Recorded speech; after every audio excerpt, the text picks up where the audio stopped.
माघ साजा, माघी या मकर संक्रांति साल का पहला त्योहार मानी जाती है। इस दिन पहाड़ी राज्य हिमाचल प्रदेश में लगभग सभी जगह खास स्नान किए जाते हैं, खासकर उन स्थानों पर जहां गर्म पानी के प्राकृतिक स्रोत हैं। पवित्र माने जाने वाले कई स्थानों पर आस्था का सैलाब उमड़ता है। इन्हीं में से एक है मंडी जिला में स्थित तत्तापानी।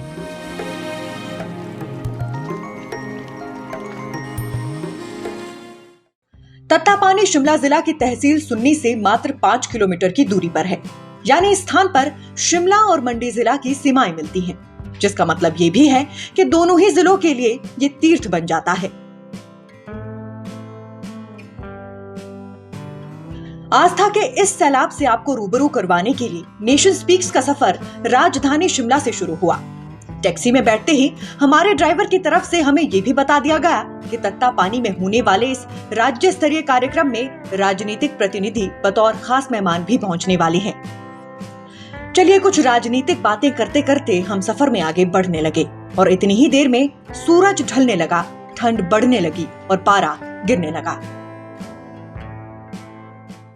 जो नजारा हम आपको दिखाने की कोशिश कर रहे हैं वो नजारा आप तक साफ ना पहुंचे, लेकिन वाकई यकीन मानिएगा ये नजारा बहुत खूबसूरत है। इतना खूबसूरत है कि इस नजारे को देखकर हम मंत्रमुग्ध हो गए हैं।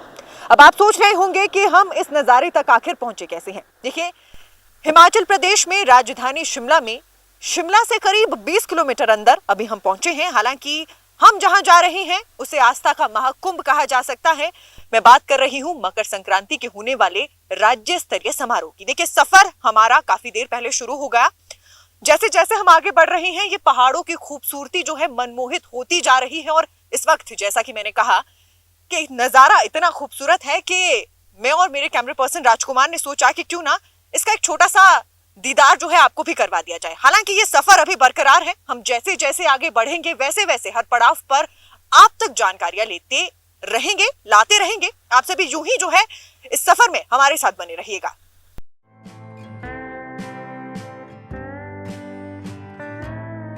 प्रकृति के इन खूबसूरत रंगों को जितना देखा जाता उतना कम था, लेकिन अभी भी सफर बाकी था। यहाँ से आगे बढ़ते बढ़ते नजारे खूबसूरत होते गए। पहाड़ी से नीचे अगर देखते तो अंधेरे में दो छोरों पर बने घरों की रोशनी को बांटती हुई सतलुज नजर आ रही थी। रात अंधेरी होती गई और हमें इंतजार था सुबह का, क्योंकि अब मंजिल तक सुबह ही पहुंचा जा सकता था।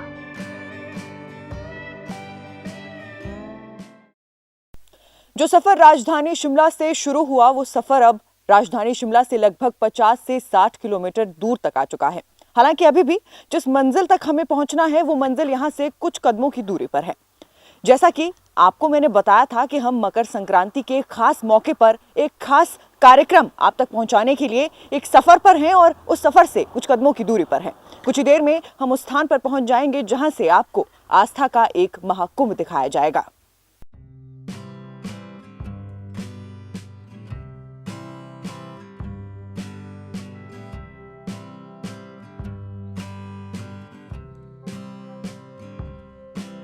शिमला जिला की सुन्नी तहसील से मात्र 5 किलोमीटर की दूर स्थित तत्तापानी हमारी उम्मीद से कहीं खूबसूरत लग रहा था। उगते सूरज की किरणें फीके हरे रंग की सतलुज पर पड़ते ही खूबसूरती की छटा बिखेर रही थी। हम तत्तापानी पहुंचे तो पहुंचते ही पता चला कि ठंड का आस्था पर असर शायद पड़ चुका है, क्योंकि अभी तक मात्र दुकानें खुल ही रही थी। जो लोग पहुंचे थे वो ठिठुरते हुए अपने काम को अंजाम दे रहे थे।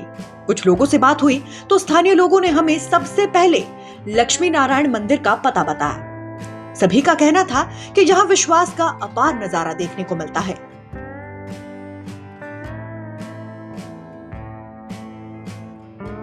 इसके बाद मैं और मेरे कैमरामैन जाकर भगवान के चरणों में नतमस्तक हो गए और यहाँ बैठे पंडित जी ने हमें पुराने समय से जुड़ी कई कहानियां भी सुनाई। इस वक्त हम तत्तापानी के प्राचीन लक्ष्मी नारायण मंदिर में मौजूद हैं और हमारे साथ पंडित जी मौजूद हैं, जिनसे हम जानेंगे कि मकर संक्रांति का दिन कितना खास है और क्या कुछ जो है इस दिन किया जाता है। सर, सबसे पहले मैं चाहूंगी आप अपना नाम बता दें।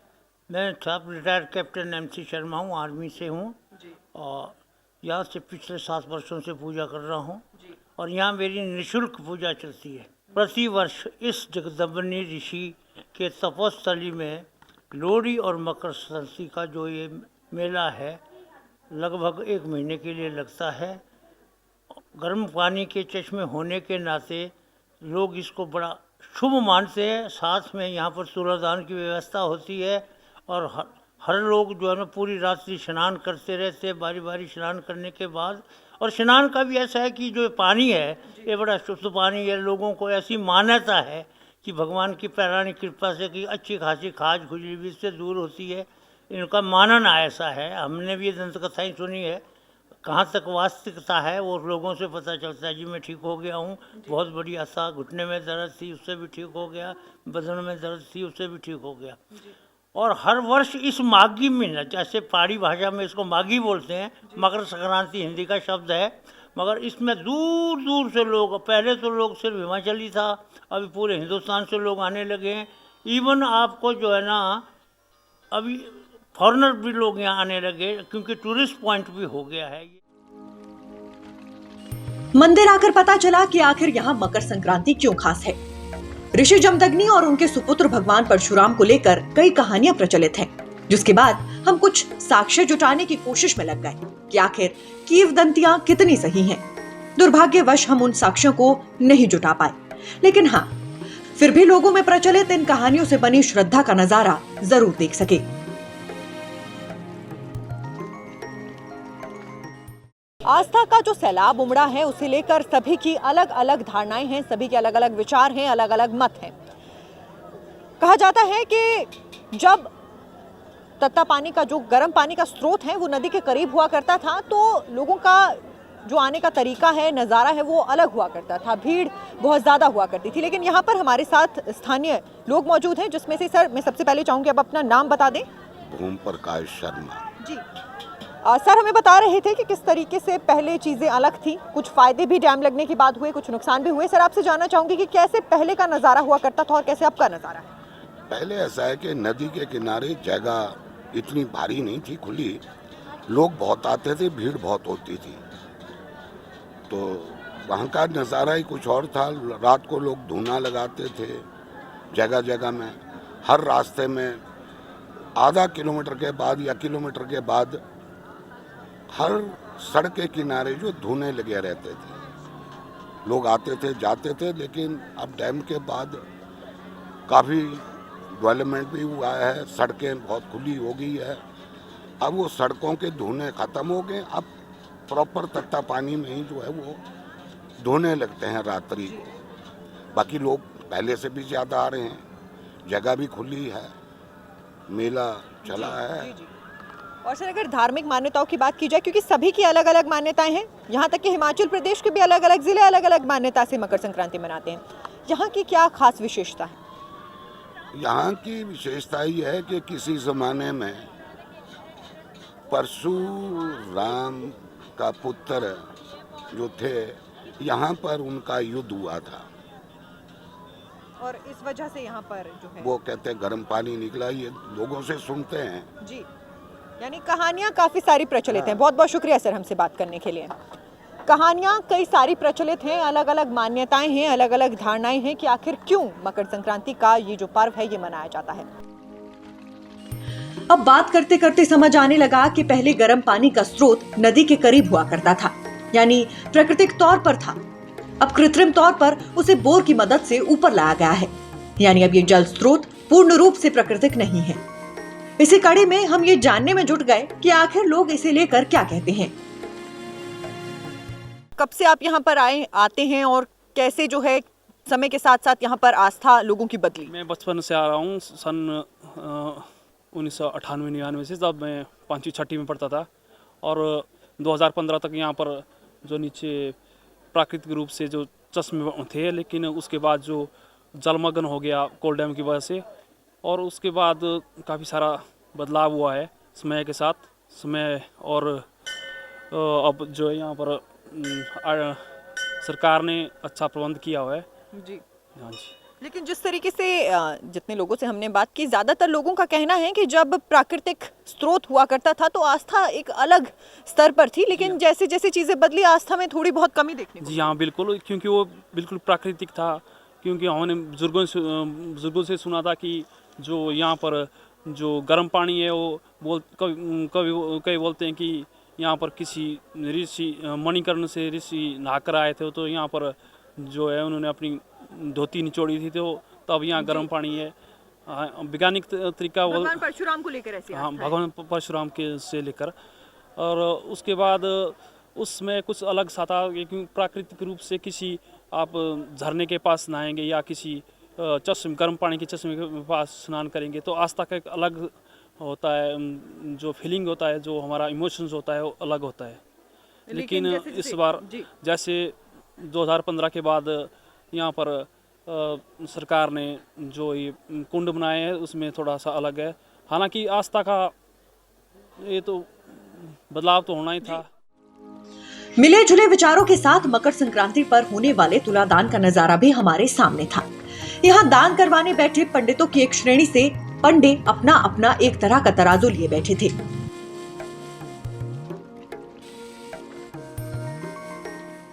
मकर संक्रांति के पर्व पर जितना महत्वपूर्ण है स्नान करना, उतना ही महत्वपूर्ण है दान करना, और इसे तुलादान कहा जाता है। सबसे पहले सर मैं आपसे ये पूछना चाहूंगी कि तुलादान का महत्व क्या है? तुलादान का महत्व ऐसा है जी, हम अपने ग्रह के निमित्त कोई भी ये करते हैं, उसी लिए हम तुलादान करते हैं।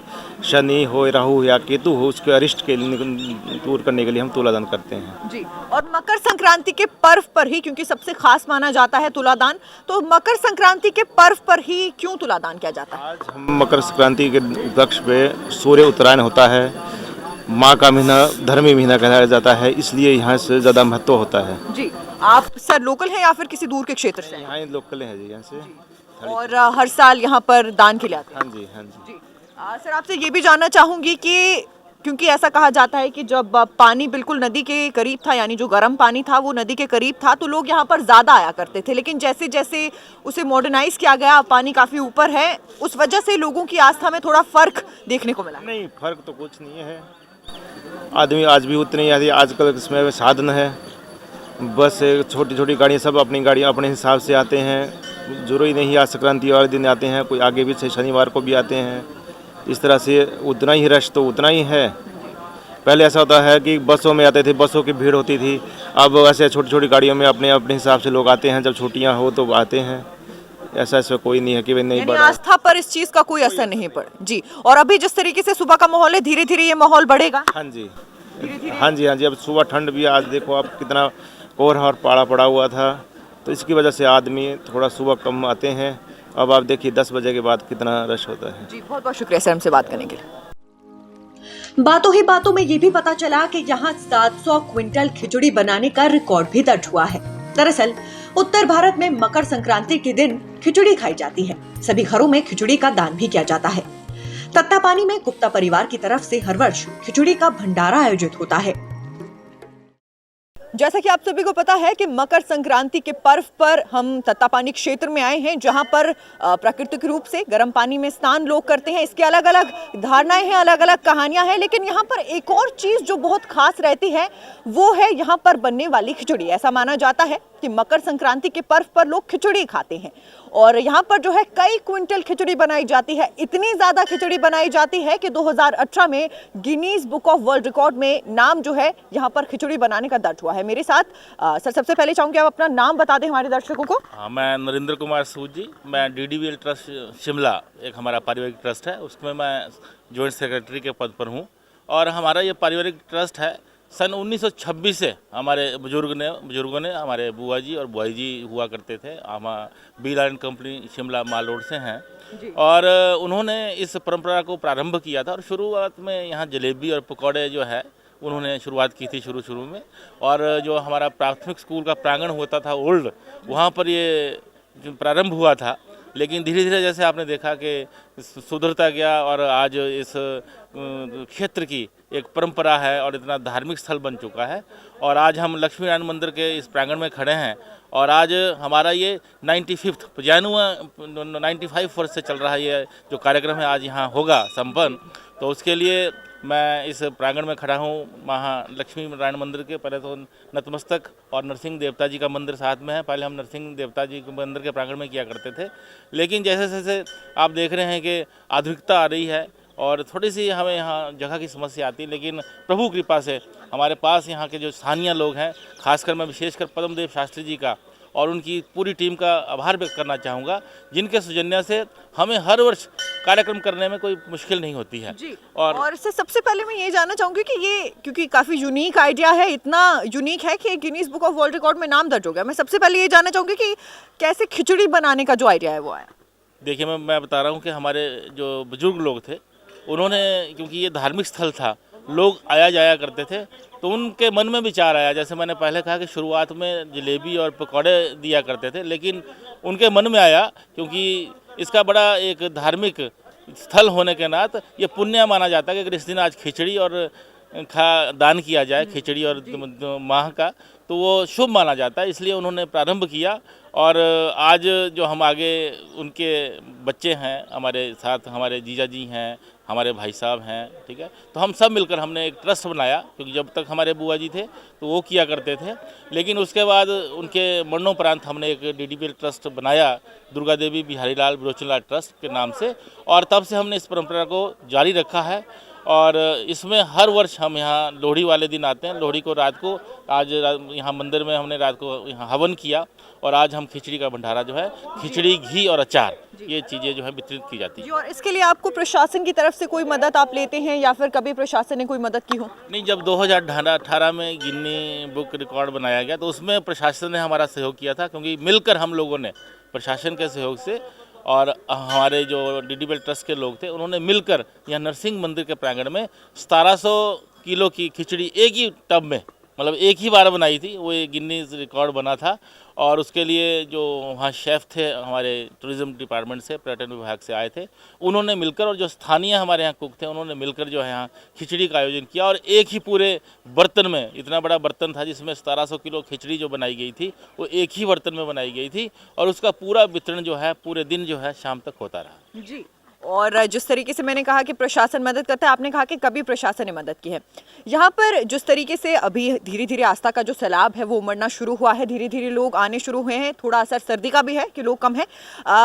क्या हमेशा से ही ऐसा ही माहौल देखने को मिलता है या फिर समय के साथ माहौल में कमी आई है? मैडम, समय के साथ माहौल में कमी आई। पहले तो लोहड़ी के दिन ही रात को इतना रश रहता था, रात भर लोग, जब यहाँ जो प्राकृतिक जो यहाँ नहाने के स्थान थे, क्योंकि अब जैसे कॉल डैम बना तो वो बंद हो चुके हैं, तो अब ये जो प्राकृतिक चीज़ें थी वो सब खत्म हो चुकी है। अब तो इसको दोबारा से मेंटेन किया गया है, लेकिन प्रारंभ में लोग रात्रि के समय बहुत बड़ा रश, यहाँ पर लोग सुबह तक नहाया करते थे, और मकर संक्रांति वाले दिन भी लगभग ज़्यादा ना हो तो 50-60 हज़ार लोग जो हैं आया करते थे। लेकिन अब देखने में आता है कि रात्रि के समय तो लोग बहुत कम आते हैं, अभी भी, क्योंकि 8 बज चुके हैं और लोगों का आगमन अभी बहुत कम है। लेकिन जैसे ही मौसम खुलेगा, क्योंकि 10 बजे के बाद यहाँ धूप निकलती है, धुंध है, तो 10 बजे के बाद रश प्रारंभ होगा और शाम तक रश चलेगा। खिचड़ी कैसे बनती है ये देखने के लिए मैं और मेरे कैमरामैन काफी उत्साहित थे। आखिर इतनी बड़ी मात्रा में खिचड़ी बनाना कोई आम बात नहीं। मकर संक्रांति के इस मेले में जो आस्था के साथ सबसे खास है वो है जिस संस्कृति को हम फॉलो करते आए हैं या निभाते आए हैं, यानी कि खिचड़ी बनाना और खाना। तो इस वक्त जो है यहाँ पर जो सबसे खास रहता है, यानी कि बड़ी मात्रा में खिचड़ी बनाई जाती है। जब तक श्रद्धालु आते रहते हैं तब तक खिचड़ी बनती रहती है। ये खिचड़ी कैसे बनाई जाती है, कैसे सारी तैयारियां की जाती है, इसके लिए मेरे साथ शास्त्री पद्मदेव जी मौजूद हैं। सर, सबसे पहले मैं चाहूँगी कि आप मुझे ये बताएं कि कैसे तैयारियां जो है शुरू की जाती हैं, क्योंकि कुछ देर पहले आपने कहा कि जगह की भी एक समस्या है। ये जब से लेकर कोल डैम बना उसके बाद यहाँ थोड़ी सी समस्याओं का बहुत समस्याएं आई हमारे स्थान की स्थानाभाव हुआ। खिचड़ी बनाने में भी दिक्कतें हो रही हैं, फिर भी चला रहा है। अभी हमारा ये जो खिचड़ी बनाने का कार्यक्रम है अभी लगातार चालू है। तो मैं धन्यवाद करना चाहूँगा सूद परिवार का कि जो पिछले कई सालों से खिचड़ी बनाने का काम कर रहे हैं, और हम भी उनको सहयोग दे रहे हैं खिचड़ी बनाने में। हमारे सारे जितने वर्कर हैं, ये सारे लोकल, ये पूरी तरह से बिल्कुल निछावर होकर के खिचड़ी बनाने का कार्य करते हैं। तो जैसे पहले नीचे होता था दरिया की तरफ, वहाँ पर स्थान का अभाव नहीं होता था, बड़े आराम से कई लोग वहाँ खिचड़ी बनाने का कार्य करते थे, परंतु अब स्थानाभाव के कारण अब यही लोग 1-2 परिवार हैं जो सूद शिमला वाले हैं, यही खिचड़ी बनाने का कार्य करते हैं। जी, और जिस तरीके से आपने कहा कि परिवार विशेष की तरफ से ही ये पूरा कार्यक्रम किया जाता है, क्या प्रशासन की तरफ से मदद मिलती है किसी तरीके की, या स्थानीय लोग मदद करते हैं? स्थानीय लोग मदद करते हैं कार्य करने की, बाकी सूद परिवार ही इसका फाइनेंशियली सपोर्ट यही करते हैं। और अगर मैं शाम तक बात करूं, क्योंकि एक बार तो Guinness book of world record में खिचड़ी जो है दर्ज हो चुकी है, लेकिन अगर मैं आम समय में बात करूं जब आप रिकॉर्ड के लिए नहीं बना रहे, तो शाम तक कितनी मात्रा में जो है खिचड़ी बना दी जाती है? जैसे जैसे श्रद्धालु लोग आते हैं, घूमने वाले आते हैं, स्नान करने वाले, दान करने वाले, तुलादान करने वाले आते हैं, जैसे जैसे लोग आते हैं तो एक कार्यक्रम चलता रहता है। शाम करीब 5-5:30 बजे तक जी, खिचड़ी बनाने का लगातार कंटिन्यू लोगों को खिचड़ी खिलाई यानी अगर एक मात्रा तय करनी हो कि लगभग, तो कितनी? 5-6 क्विंटल 7 क्विंटल तक लग जाते यानी हैं। इतनी खिचड़ी बना दी जाती है जो सिर्फ श्रद्धालुओं के लिए? हाँ जी, है, डिपेंड करता है लोगों पे, कितने लोग आ रहे हैं, कमी कोई नहीं है बस। और क्योंकि देखिए सुन्नी एक ऐसा क्षेत्र है जो बहुत खूबसूरत है, नदी के किनारे बसा हुआ है, लेकिन फिर भी अगर पर्यटन की दृष्टि से देखा जाए तो जिस तरीके से इसे पहचान मिलनी चाहिए उतनी नहीं मिल पाई। तो क्या कहना चाहेंगे हिमाचल प्रदेश की जनता से, या फिर उस जनता से जो सुन्नी आकर यहाँ के खूबसूरत नज़ारों का लुत्फ उठा सकते हैं? अब वैसे तो टूरिज्म के हिसाब से पहले तो थोड़ी सी डेवलपमेंट हो गई थी, परंतु अब इतना ज़्यादा नहीं रहा। जैसे राफ्टिंग का है, पर्यटन की दृष्टि से लोग आते हैं, क्योंकि पहले ये वर्ल्ड लेवल पे भी पहचान थी तत्तापानी की। थोड़े दिनों के लिए उस टूरिज़्म की से वो निकल गया था बाहर, परंतु अब एक वर्ल्ड लेवल पे तत्तापानी की पहचान दोबारा से शुरू हो गई है। तो सरकार भी कर रही है, चिन्हित कर दी गई है टूरिज़्म को डेवलपमेंट करने के लिए, उनका अपना होटल निकालने के लिए जगह चिन्हित करी गई है, और शीघ्र ही सरकार भी उसके लिए बजट निर्धारित कर देगी। खिचड़ी बनाने वाले भी कोई आम शख्स नहीं थे। उनसे पता चला कि उन्हें ये बिल्कुल मुश्किल नहीं लगता। तो यहाँ पर जैसा कि आप देख पा रहे हैं कि खिचड़ी बनाने का जो प्रोग्राम है वो शुरू हो गया है। बड़े से बर्तन में खिचड़ी बन रही है, और जैसा कि अभी बताया गया कि शाम तक जैसे जैसे श्रद्धालु यहाँ पर आएंगे वैसे वैसे जो खिचड़ी बनाने का प्रोग्राम है वो चलता रहेगा, और क्विंटल के हिसाब से जो है खिचड़ी बना ली जाती है। यहाँ पर जो पहाड़ी बोली में जो कहा जाता है कि जो यहाँ पर बोटी हैं वो हमारे साथ मौजूद है, यानी कि जो शेफ़ हैं, जो कुक हैं, जो ये खिचड़ी बना रहे हैं वो मौजूद हैं। सर, आपसे जानना चाहेंगे कि कैसे पूरी प्रोसेस को अंजाम दिया जाता है, क्योंकि काफ़ी बड़ी मात्रा में ये खिचड़ी बनती है। जैसे जैसे लोग आते रहते हैं उसके हिसाब से खिचड़ी ताज़ी ताज़ी परोसी जाती है और बांटी जाती है। और क्या कुछ दिक्कतें जो है इतनी बड़ी मात्रा में खिचड़ी बनाने में आती है? ऐसी तो कोई दिक्कत नहीं आती है, यानी पहाड़ी जो शेफ़ हैं वो बिल्कुल तैयार हैं इस काम के लिए जी, पूरी तरह तैयार रहती है। और जो ये बर्तन है ये पहाड़ी तौर पर इस्तेमाल होने वाले बर्तन है, क्या खास इस बर्तन में रहता है? ये पीतल का बना होता है स्पेशल, इसकी स्वाद की बात ही कुछ और है, यानी कि नॉर्मल बर्तन से ज्यादा खास। ज़्यादा टेस्टी रहता है जी। और जिस तरीके से मैं देख रही हूँ कि आप भी मदद करें, सर क्या पूरी दिक्कतें रहती है या कोई प्रोसेस में परेशानी आती हो? नहीं, ऐसी तो कोई परेशानी नहीं आती है, क्योंकि हम इसके लिए पहले ही प्रिपेयर रहते हैं और हमारा पूरा सेटअप एक तैयार रहता है कि हमने कितना करना है, कितना टारगेट रहेगा, उसके लिए हम पहले ही तैयार रहते हैं। जी। और जैसा कि उन्होंने बताया कि पहाड़ी बर्तन की खास बात रहती है, तो क्या ये वाकई सच है कि जो पहाड़ी बर्तन है उसका टेस्ट सिर्फ यहीं पर मिलेगा? इस मतलब दूसरा जो आजकल ट्रेडिशनल में चला है जैसे कुकर पतीले, उससे हट के इसका टेस्ट ही अलग है। लेकिन अब आप देखेंगे कि धीरे धीरे जो हमारे ट्रेडिशनल बर्तन हैं वो अपनी पहचान खो रहे हैं, और इस मार्केट में ट्रेडिशनल बर्तन बिकते हैं, तो आप क्या कहना चाहेंगे? हाँ, हम तो लोगों से यही गुजारिश करना चाहते हैं कि आप जितने से ज़्यादा हमारा जो ट्रेडिशनल बर्तन है उनको यूज़ करें और ज़्यादा दिखावे की ओर ना जाए।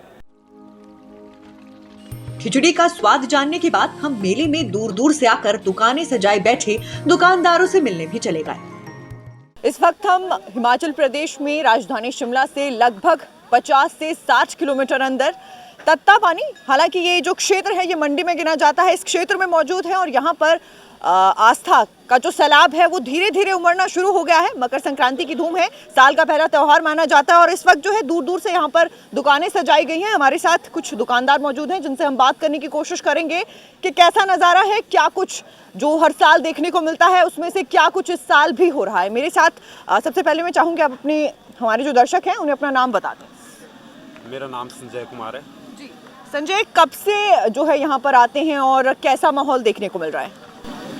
आते तो वो 15-20 साल से है। बाकी माहौल हर साल ऐसा ही माहौल देखने को मिलता है? हर साल ऐसा ही माहौल है।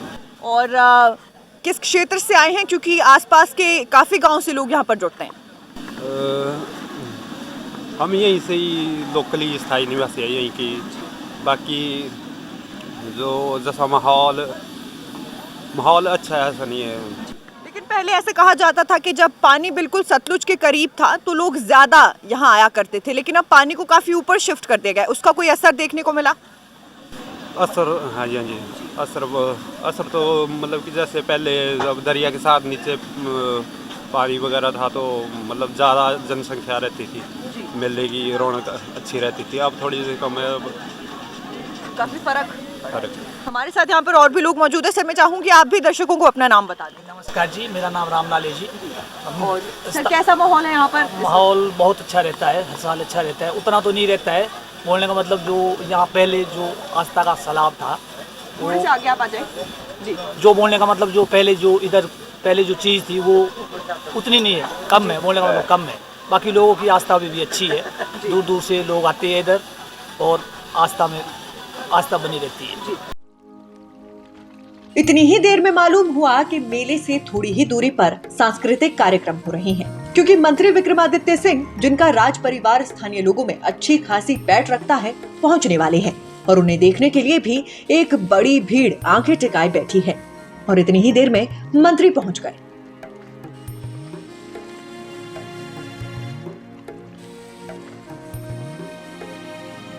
मुख्य अतिथि के आ जाने के बाद अब बारी थी सतलुज के मनमोहक नजारे को आप तक पहुंचाने की और स्थानीय पर्यटन कारोबारियों को आ रही दिक्कतों से रूबरू होने की। यहाँ लगने वाला मेला लगभग 1 महीने तक चलता है, लेकिन स्थानीय लोगों ने बताया कि कैसे सतलुज का कम पानी पर्यटन को नुकसान पहुंचा रहा है। मकर संक्रांति की धूम पर धार्मिक सैलाब तो उमड़ता ही है, लेकिन वाटर स्पोर्ट्स को एंजॉय करने वाले लोगों की भी कमी नहीं रहती। हालांकि सर्दियां हैं, लेकिन फिर भी लोग पानी में उतरना जरूर पसंद करते हैं। मेरे साथ इस वक्त सबसे पहले चाहूँगी अपना नाम आप बता दें। अतुल कबीर। मेरे पास अतुल जो है मौजूद हैं और अतुल जो है यहाँ पर वाटर स्पोर्ट्स एक्टिविटीज़ करवाते हैं। इनका भी यहाँ पर जो है सेटअप है और आप यहाँ पर जो है कितने समय से ये करवा रहे हैं, इसकी जानकारी दे दें। हमारा तो अभी मैम रिसेंटली नया ही बिजनेस है जी। अभी शायद पूरा 1 साल भी नहीं हुआ है हमें। और अगर इस 1 साल में मैं बिजनेस की बात करूं, क्योंकि समर्स रहे और फिर बरसातों में खैर वाटर एक्टिविटी नहीं हो पाती, लेकिन अभी तक अगर बिजनेस की बात करूं तो बिजनेस आपका कैसा रहा? फिलहाल तो मंदा ही है, मतलब जो क्राउड हमारे को होना चाहिए था, जो टूरिस्ट की पॉसिबिलिटी थी वो नहीं है। क्योंकि हमने देखा है कि जैसे अभी हमारा क्या बोलते आपका रहता था बर्फ़ का, तो बर्फ़ तो इस बार बिल्कुल भी नहीं है, जिस वजह से टूरिस्ट तो बिल्कुल भी नहीं आ रहे हैं। जैसे आज से तो मेला भी है यहाँ पे, तो आज से तो बहुत टूरिस्ट हमारे आते थे। जैसे पहले नीचे होता था ना, हमारा गर्म पानी के चश्मे होते थे इस झील के बनने से पहले, तो उस टाइम बहुत होता था, बट उसके बाद थोड़ा कम है जी। यानी कि जो प्रॉब्लम है वो इस बात की है कि पर्यटक नहीं आ रहे। जैसा कि आपने बताया कि बहुत क्राउड रहता था, क्या आपको लगता है कि कहीं ना कहीं जिस तरीके से पानी में आप कमी की बात कर रहे हैं, ये सारे रीज़न है या फिर वेदर रीज़न है कि बर्फ़ नहीं पड़ी, ये मेन है कि स्थानीय लोग भी काफ़ी कम है अभी तक? मैक्सिमम तो मैम वेदर का ही बोल सकते हैं, क्योंकि टूरिस्ट को चाहिए बर्फ़ चाहिए। तो शिमला में तो कहीं पर भी अभी बर्फ़ का कोई नामो निशान नहीं है, बल्कि इन फ्यूचर में भी कुछ नहीं बोल सकते हैं। जैसे कि 26 जनवरी तक भी मुश्किल ही लग रहा है, तो उस वजह से क्राउड बहुत कम है जी। आप लोकल ही रहने वाले हैं इसी क्षेत्र के? जी मैम, लोकल ही है। तो आपसे एक सवाल मेरा और भी रहेगा, क्योंकि मकर संक्रांति का त्यौहार है, आज पर्व है, और जिस तरीके से पहले नदी के करीब जो है तत्ता पानी हुआ करता था कि वहाँ पर गर्म पानी के चश्मे हुआ करते थे, लोग वहाँ पर नहाया करते थे, लेकिन अब उन्हें कृत्रिम बना दिया गया है, काफ़ी ऊपर वो शिफ्ट कर दिए गए हैं। आपको लगता है कि इससे कहीं ना कहीं आस्था में कमी आई है, लोग काफ़ी कम अब तत्ता पानी का रुख करने लगे हैं, खासकर मकर संक्रांति पर? जी मैम, ये बात आपकी बिल्कुल सही है, क्योंकि जिस चीज़ की हम बात करते हैं ना, जो हमारे नेचुरल रिसोर्स होते थे, जो नदी के किनारे होते थे, तो जैसे आज मेला लगता है ना, जो आज मेन मकर संक्रांति का मेला होता था, सामने को जितना भी आपको सड़क दिख रही है ना 3-4-5 किलोमीटर तक पूरे में मैम गाड़ियाँ ही गाड़ियाँ होती थी। मतलब कि जो नीचे मेन पॉइंट तक पहुंचना है ना 3-3 घंटे पैदल चलने में, यहाँ तत्तापानी से नीचे उतरने में लग जाते थे। तो आप देख सकते हैं क्राउड तो कुछ भी नहीं है, इन प्रेजेंट बहुत क्राउड होता था इस टाइम से ही। वहीं कुछ लोगों का यह भी कहना था कि प्रशासन इतने बड़े मेले का आयोजन तो करता है, लेकिन सही और पुख्ता इंतजाम नहीं किए जाते, जिससे पर्यटक तत्तापानी की ओर आकर्षित नहीं हो पाते। मकर संक्रांति को लेकर यहाँ पर मेले का आयोजन तो किया गया है, लेकिन इस दौरान कई सारी परेशानियां जो है स्थानीय लोगों को झेलनी पड़ती हैं। कुछ परेशानियां जो हैं हम जानने की कोशिश करेंगे, किस तरीके की परेशानियां मेले के दौरान यहाँ देखने को मिलती हैं। मैम एक तो यहाँ पे सबसे बड़ी है सफाई की, यहाँ पे कोई सफाई की कोई अरेंजमेंट नहीं कराई गई है, मतलब कुछ भी ना, कोई डंपिंग जोन बना है, ओपनली जो है कूड़ा यहाँ से उठा के उधर रोड की साइड पे फेंक दिया जाता है, नालों में फेंक दिया जाता है, वो वापिस नदी में जाता है और पूरा नदी उसी से ही खराब हो रही है जी। आप बस स्टैंड जाओगे, इधर बस स्टैंड के बैक साइड पे आपको दिखेगा सब्जी का गंद, सारा गंद बैक साइड पे फेंक देते हैं, पूरा नदी में फेंक। यानी एक बड़ी दिक्कत ये है कि यहाँ पर किसी तरीके के कूड़े के निष्पादन के लिए जगह या स्थान चिन्हित नहीं किया गया। इसके साथ साथ यहाँ पर अन्य जैसी चीजें हैं, सिक्योरिटी को लेकर चीजें हैं या इस तरीके की चीजें मेंटेन की जाती हैं। मैम सिक्योरिटी तो फिर भी ठीक रहती है, मतलब उतना वो नहीं होता है, पर मेन यही है कि हमारे सफाई की दिक्कत होती है। वॉशरूम्स है यहाँ पे, वॉशरूम नहीं है, मतलब अभी मेले के टाइम तो फिर भी ये बना देते हैं थोड़े, पर यहाँ पे टूरिस्ट चलता रहता है मैम जून जुलाई तक, तो उनके लिए कोई वॉशरूम यहाँ पे कुछ भी नहीं है। गवर्नमेंट ने कोई चीज़ वो वैसी नहीं बनाई है, जो बनाई है उन पर स्टे लगे है या वो बंद है काफ़ी सालों से, खुले नहीं है। तो आस्था की ताकत से शुरू हुआ सफर कुछ परेशानियों की कहानियों के साथ खत्म हो गया। एक बात जो बदलाव चाहती है वो इस क्षेत्र में पर्यटन की बेहतरी है, ताकि स्थानीय युवाओं को रोजगार मिल सके और राज्य स्तरीय मेले में पुख्ता इंतजाम हो, ताकि इसका फायदा दूर दूर से आए व्यापारियों को भी हो सके। चलिए आस्था के इस सफर में मैं गीता ठाकुर और मेरे कैमरामैन राजकुमार आपसे अलविदा लेते हैं। अब एक नई कहानी के साथ आपसे जल्द मुलाकात होगी।